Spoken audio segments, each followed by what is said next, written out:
Bir məlumatda qeyd edeyim. Allah insanı dünyanın əşrəfi olaraq yaratdı. Yəni şərəflisi olaraq yaratdı.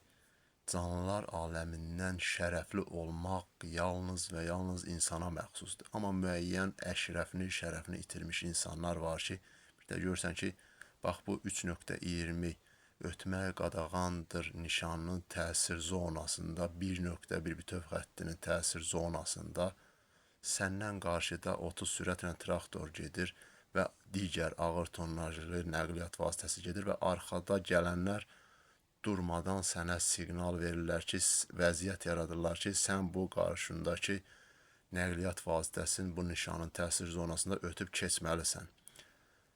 Ümumiyyətlə, arxada verilən siqnallara baxmayaraq, bu nişanın təsir zonasında nəqliyyat vasitələrini ötüb keçmək qadağandır. Ta o vaxta qədər ki, qarşıda gedən ağır tonnajlı nəqliyyat vasitəsi və yaxud traktor qanunda var, yəni özü başa düşməlidir, sağa verib saxlamalıdır, arxada yaranan tıxacı qabağa buraxmalıdır və sonra hərəkətini davam elətdirməlidir.